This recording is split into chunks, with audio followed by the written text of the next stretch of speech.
सांगलीमध्ये कृष्णा नदीनं इशारा पातळी ओलांडली आहे। कृष्णेची पाणी पातळी 42 फुटांवर आहे। सांगली शहराच्या सखल भागामध्ये कृष्णेचं पाणी आता शिरायला सुरुवात झाली आहे। लोकांच्या घरात देखील हे पाणी शिरलं आहे। प्रशासनाकडून नागरिकांना सतर्कतेचा इशारा देण्यात आलाय। आतापर्यंत 150 नागरिकांचं स्थलांतर करण्यात आलंय। आढावा घेतला आमच्या प्रतिनिधींनी, पाहूया। सांगलीच्या कृष्णा नदीच्या तीरावर आपण सध्या आहोत। या ठिकाणी आपण पाहू शकता सांगलीच्या कृष्णा नदीची पाण्याची पातळी ही 42 फुटावरती गेलेली आहे। इशारा पातळी सांगली कृष्णा नदीने ओलांडलेली आहे। आता धोक्याच्या पातळीकडे वाटचाल सुरू आहे। धोका पातळी ही 45 फूट आहे।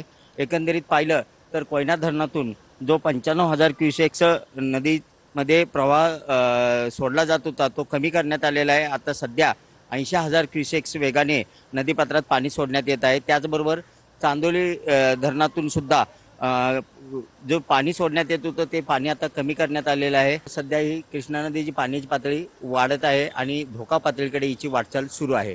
कॅमेरामॅन अभिजित सोबत मी शंकर देवकुळे, TV9 मराठी, सांगली।